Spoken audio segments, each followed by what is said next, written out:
"You're not getting paid," my mom told my 15-year-old after 2 weeks of working at their restaurant. "Honestly, you should be grateful we even let you help," my sister added with a laugh. My daughter stayed silent. Neither did I that night, I just did this. By morning, the phone wouldn't stop ringing, and their faces were full of panic. Lily wanted to earn her first money. She was 15 and determined to stand on her own 2 feet in ways that most adults still struggle with. She had big plans, not unrealistic ones, just hers. She wanted a camera, the kind you can't just ask for as a birthday gift. She wanted to buy her own clothes without asking for a card. She talked about saving for a trip her school was planning next year where they'd fly somewhere she'd never been. It wasn't about showing off. It was about the kind of pride you feel when you buy something with your own money. And I was proud of her. We both were. So, when my mom offered her a chance to work at the family restaurant for the summer, I said yes. Even though some part of me paused before the word left my mouth, the restaurant had always been a minefield, but my mother made it sound like a favor. Just help out during the lunch and dinner rush. She said well, pay her, of course. It'll be good experience. My sister chimed in with some line about learning the value of work. I wanted to believe them. I really did. For 2 weeks, Lily gave them everything. She was there before they unlocked the doors and still sweeping when the last customer left. 12-hour days, no breaks except the ones she took standing up. They let her wait tables, clean dishes, mop floors, take orders. She even handled complaints from customers with that calm, sweet tone she always has when she's nervous, but refuses to show it. She came home smelling like grease and dish soap. Her fingers were red and dry from sanitizer, and her shoes, ones I told her not to wear, were falling apart by day 5. She didn't complain once. She kept a black notebook in her drawer, wrote down every single shift, start to finish, even the extra half hours when they asked her to stay. I saw the way she checked her notes, calculating totals in her head. He was proud of that number. She told me she wanted to surprise her dad by buying his birthday gift herself. Then came the night. We were at the restaurant waiting to pick her up. The place was closing down. My mom was at the counter flipping through the register. My sister was drinking a Sprite and scrolling through her phone. Lily stood there for a moment, notebook in hand, and asked when she'd be getting paid. My mom didn't even look up. "You're not getting paid," she said. My sister snorted and said, "Honestly, you should be grateful we let you help." Lily didn't speak. She just stood still for a second, then walked to the back to grab her backpack. I said nothing. Not because I was scared. Not because I didn't want to start a fight in front of my daughter. I didn't speak because for a second, I was 14 again, standing in that same restaurant, being told I was lucky to be needed. And just like that, all the years in between shrank. We walked home in silence. Lily handed me the notebook at the front door. I didn't open it until she went to bed.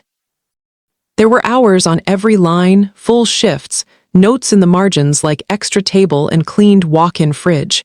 She had earned every cent and more. I stayed up staring at the ceiling. My heart was tight in a way I couldn't shake off, and I kept seeing her face when they said it. Not hurt, not surprised, just disappointed, like something in her had confirmed itself. At midnight, I got in the car and drove to the restaurant. There were no lights on. The parking lot was empty. I sat there for 5 minutes before I did it. 2 quick throws, 1 rock, 1 brick. Glass shattered like a scream into the quiet night. I didn't wait around. By morning, their phones were blowing up. The street was buzzing, and I wasn't answering. By 7:52 a.m., my phone had already buzzed 12 times. Missed calls from my mom, a voicemail from my dad, 2 text messages from my sister, and a group chat notification from a thread I hadn't looked at in months. Family biz. I didn't open any of them. I was sitting in the kitchen watching Lily stir her cereal absently while scrolling through her phone. She didn't know yet, or maybe she did and just didn't care to ask. That wouldn't surprise me. She wasn't the kind of kid who liked drama. He just wanted to work to earn to be respected. The house was quiet except for the hum of the fridge and the occasional crunch of her spoon. My coffee had gone cold. I wasn't really drinking it anyway. At 8:04, the first picture showed up on Facebook. Someone had driven past the restaurant early and posted it in the neighborhood group. 2 front windows completely shattered. One of the wooden chairs had been dragged halfway out onto the sidewalk by someone. Maybe the cops, maybe the owners. Glass everywhere. You could still see the neon open sign glowing in the background, crooked like it had taken a hit, too. By 8:10, my sister sent me a photo of it directly. What the hell?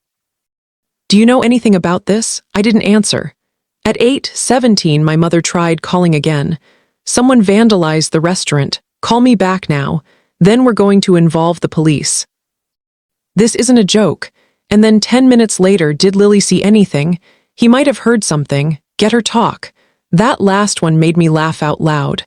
Like Lily was the problem. Like they could just squeeze answers out of her the way they tried to squeeze labor. I closed my phone and slid it across the table. By 10:00 a.m., the story had already twisted twice. First, it was a random break-in. Then, it was a targeted act. Then my mom was telling people it was probably one of the crazies from the homeless encampment a few blocks down. I read that line in one of her comments and almost smashed my own phone. Lily asked me why her aunt kept texting her and if she should answer. I told her no. She nodded like she expected that. The worst part, they still hadn't mentioned the money, not once, not an apology, not even a fake excuse, just silence. Like the 2 weeks Lily spent working didn't count. Like her time wasn't real because she was a kid. But now that something of theirs was broken, suddenly it was urgent. Suddenly it was war. At 4:13 p.m., they showed up at my door. No warning, no text, just standing there on my porch like they own the neighborhood. My mom had her arms crossed. My sister was behind her, sunglasses on like this was some kind of mission. I opened the door because I wanted to see how far they'd take it. My mom didn't ask if we were okay. She didn't ask about Lily. She started right in with how devastated they were, how much it was going to cost, how people were canceling their Friday dinner reservations. She said the insurance company might not cover the damage since there was no camera footage. My sister jumped in and said maybe it was karma. She actually used that word karma like they were the ones who'd been wronged. They danced around it for 5 minutes before finally trying to spin the story. They said Lily had volunteered, that she'd offered to help, that they were only trying to give her experience and didn't realize she expected to be paid. Then my mom had the nerve to say, "You should have come to us first, not done this." That's when I told them they needed to leave. They didn't argue. My mom just shook her head and muttered something about how I'd always been difficult. As my sister walked out, she called me ungrateful, like I was supposed to thank them for taking advantage of my daughter. Later that night, I found out they were already rewriting the story for the rest of the family. According to them, I was unstable, Lily was confused, and I had filled her head with lies and poisoned her against them. They said I'd always had boundary issues. But this time, people weren't buying it so quickly. A cousin I hadn't spoken to in years messaged me out of nowhere. She said she'd seen the posts and believed me. Her own daughter had worked there once too, she said, and never got paid.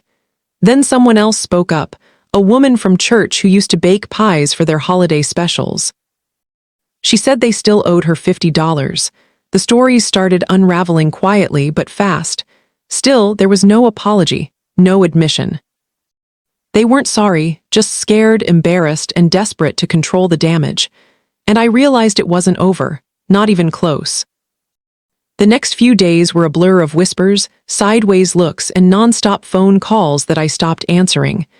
Word spread faster than I expected, not about the broken windows, but about why.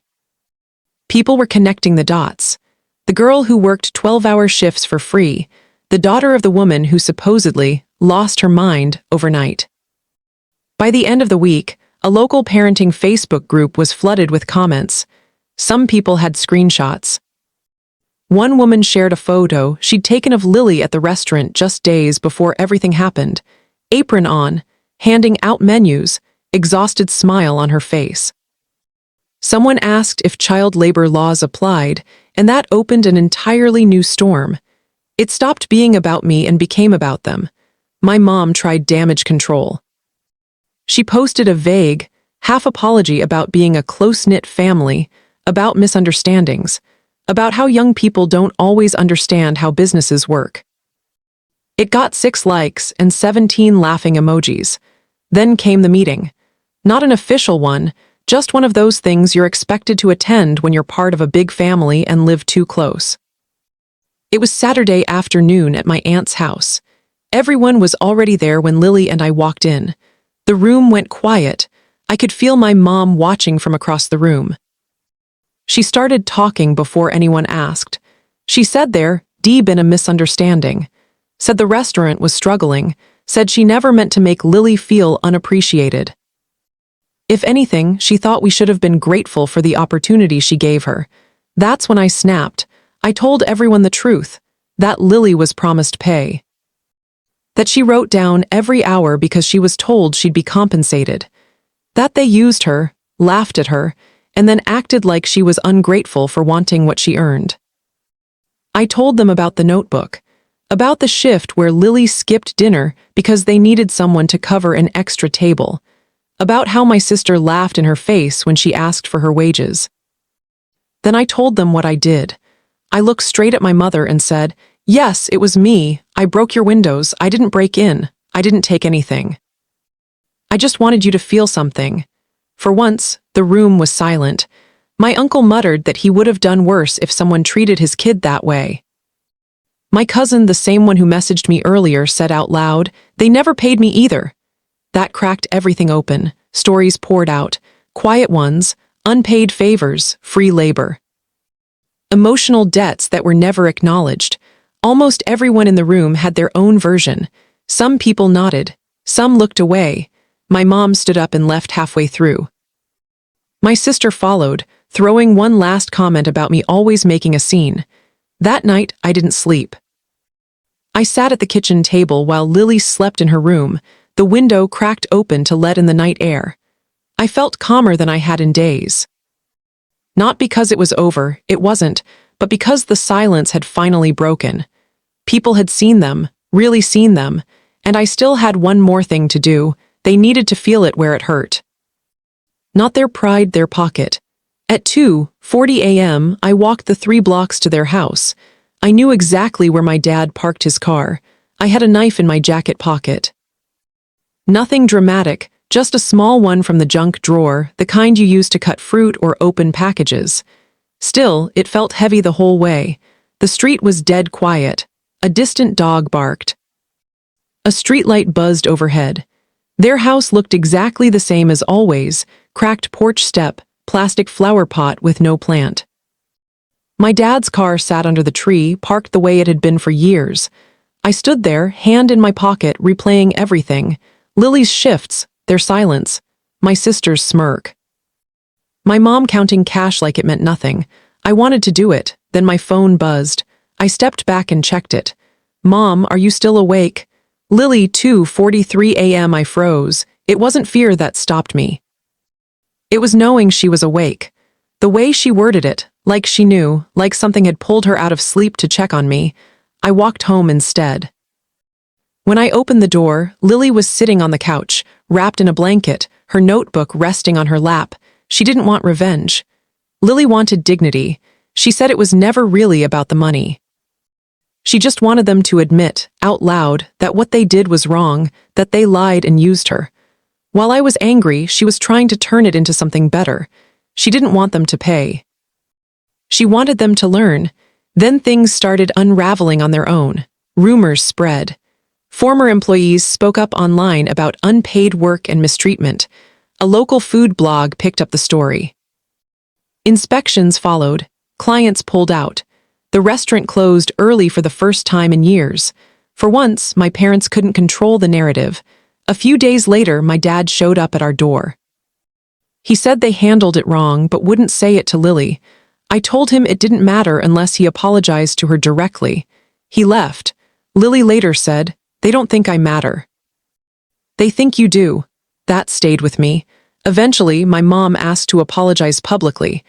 At a family gathering, both my parents admitted they were wrong. They said Lily worked, deserved pay, and they took advantage of her. My dad wrote her a check. Others spoke up too. Stories that had been buried for years finally came out. My parents listened. On the way home, Lily said, that was enough. Not because everything was fixed, but because it was finally said out loud. The restaurant later reopened with a new sign, now hiring, paid training. Transparent hours. Lily kept her notebook, not for the money, but for the moment when the line was finally drawn.